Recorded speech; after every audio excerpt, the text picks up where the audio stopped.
الحمدللہ رب العالمین والصلاة والسلام علی رسولہ الامین اما بعد فاعوذ باللہ من الشیطان الرجیم بسم اللہ الرحمن الرحیم یا ایہا الذین آمنوا اجتنبوا کثیرا من الظن ان بعض الظن اثم ولا تجسسوا الآیہ صدق اللہ العظیم۔ انتہائی قابل احترام سامعین ذی وقار، آپ حضرات کی خدمت میں جس موضوع کو بیان کیا جا رہا ہے وہ ہے کسی کی خفیہ ریکارڈنگ کرنا جدید دور کا ایک سنگین اخلاقی اور شرعی طور پر یہ جرم ہے۔ پچھلی وائس میں آپ بخوبی اس کے جو نقصان ہیں اور اس کے متعلق جو فتویٰ ہے یا جو حکم ہے وہ آپ سماعت کر چکی ہیں کہ یہ جرم ہے کسی کو بتائے بغیر اس کی ریکارڈنگ کرنا، جو آج و جدید دور میں جس دور سے ہم گزر رہے ہیں، جہاں mobile phone, recording, video, social media جب سے انسان کے ہاتھ میں ایک طاقت آئی ہے جو پہلے صرف وہ حکمرانوں کے پاس ہوا کرتی تھی، لیکن اس کے جو عوام کے پاس آنے سے اس کے ذریعے جو مسائل جنم لے رہے ہیں، امانت میں خیانت ہو رہی ہے، اصلاح کی بجائے رسوائی ہو رہی ہے، عدل کی بجائے انتقام کے لیے استعمال ہو رہا ہے، تو ضروری سمجھا کہ اس کے متعلق جو قرآنی نقطہ نظر ہے اس کو بیان کیا جائے۔ تو آج کے سبق میں ہم صرف دلائل پر بحث کریں گے کہ اس پر قرآن و سنت کے دلائل کیا موجود ہیں۔ یقیناً آپ نے پچھلی وائس بڑی جو گہرائی کے ساتھ اور خوب توجہ کے ساتھ سنی ہوگی کہ کس طریقے سے اس کے نقصانات ہیں۔ چنانچہ اس پر قرآن مجید کی جو پہلی دلیل دینا چاہوں گا وہ قرآن نے اس کا ایک عنوان دیا ہے، تجسس کی قرآن و حرمت بیان کرتا ہے کہ جاسوسی کرنا کسی کی اور ٹوہ میں لگ جانا، یہ اخلاقی طور پر اور شرعی طور پر یہ بہت بڑا جرم ہے۔ چنانچہ یہی سورہ حجرات کی جو آیت نمبر 12 ہے، یا ایھا الذین آمنوا اجتنبوا کثیرا من الظن ان بعض الظن اثم ولا تجسسوا، اے ایمان والو بہت سے گمانوں سے بچو، بے شک جو بعض گمان ہیں وہ گناہ ہوتے ہیں، اور ایک دوسرے کی ٹوہ میں نہ پڑو۔ یہ ٹوہ میں نہ پڑو، یہ خفیہ ریکارڈنگ خالصتاً ٹوہ میں لگنا ہے، تجسس میں لگنا ہے، یہ اس کی ایک جدید ترین شکل ہے، کیونکہ جو سننے والا ہے سامنے والے کی اجازت کے بغیر اس کی بات کو محفوظ کر رہا ہوتا ہے، تو یہ کسی صورت بھی جائز نہیں بنتی ہے۔ ہاں، آپ نے کوئی بات اپنے پاس محفوظ رکھنی ہے تو آپ اسے کہہ سکتے ہیں کہ میرے اور آپ کے درمیان جو گفت و شنید ہو رہی ہے میں اس کو اپنے پاس محفوظ کر رہا ہوں، آپ جو کہیں گے تاکہ میرے پاس محفوظ رہے۔ اگر وہ اجازت دے دیتا ہے تو فابہا، وگرنہ یہ شرعی طور پر یہ جرم ہوگا اور اس کا میدان معاشر میں اس کا حساب کتاب ہوگا۔ دوسری دلیل دوں گا جو سورہ النور میں قرآن نے بیان کی ہے کہ قرآن کس طریقے سے ہمارے لیے ایک ضابطۂ حیات کا جو ہم اکثر لفظ بولتے ہیں، جہاں پر قرآن ہمارے عقائد کی اصلاح کرتا ہے، اعمال کی بھی اسی طرح اصلاح کرتا ہے۔ یعنی قرآن ایک عنوان دیتا ہے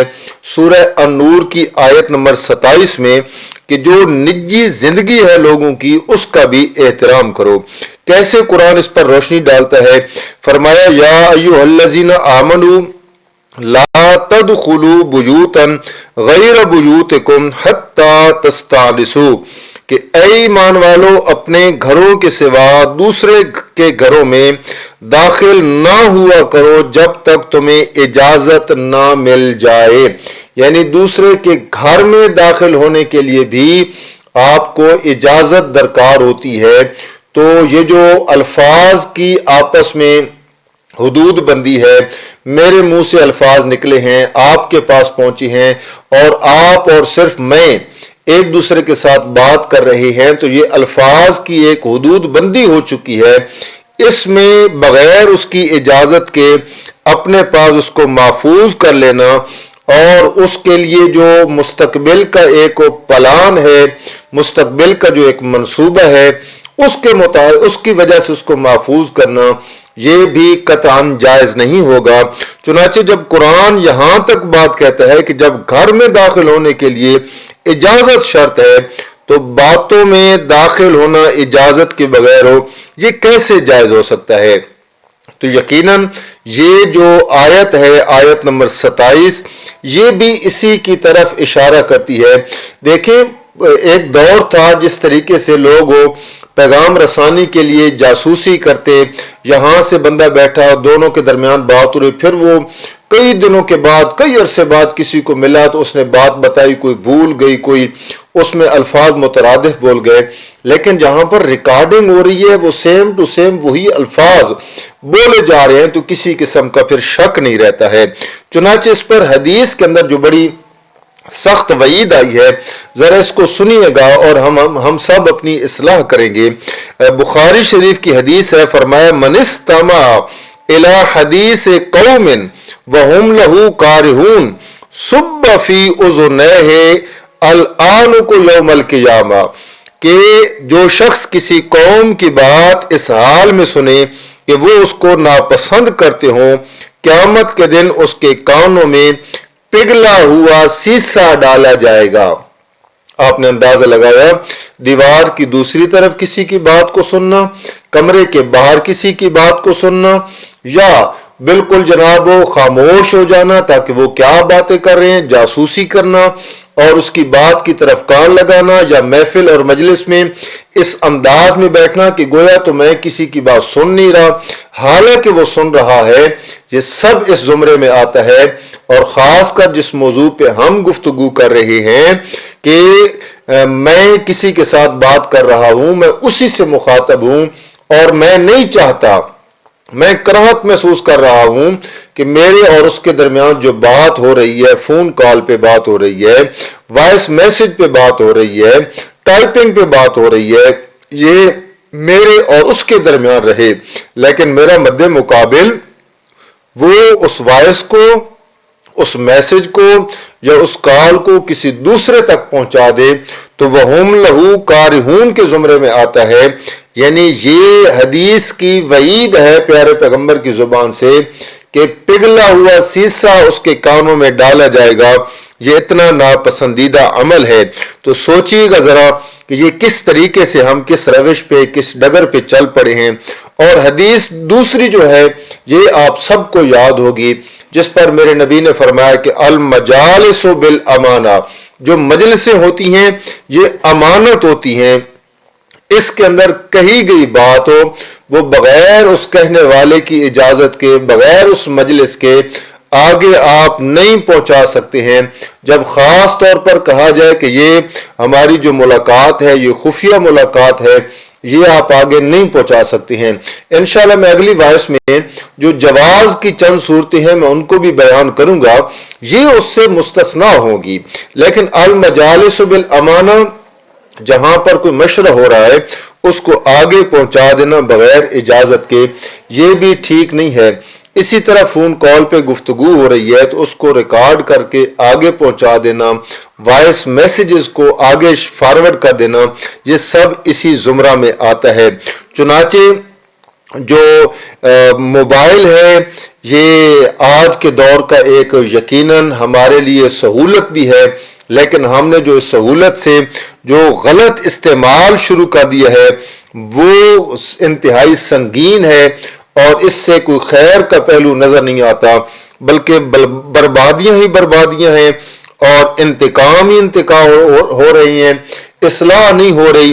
الٹا انتقام بڑھتے جا رہی ہیں، اور ضرورت سے زیادہ استعمال ہو رہا ہے۔ تو بلا وجہ ایسی ریکارڈنگ کو، ایسے میسیجز کو پھیلانا یہ شرعی بھی جرم ہے، اخلاقی طور پر بھی جرم ہے، اور یہ عند اللہ اس کے متعلق انسان سے پوچھا بھی جائے گا کہ یہ تو نے اس طرح کیوں کیا تھا، کیونکہ ایک امانت ہوتی ہے، اور امانت میں خیانت کرنا یہ منافقین کی علامت ہے،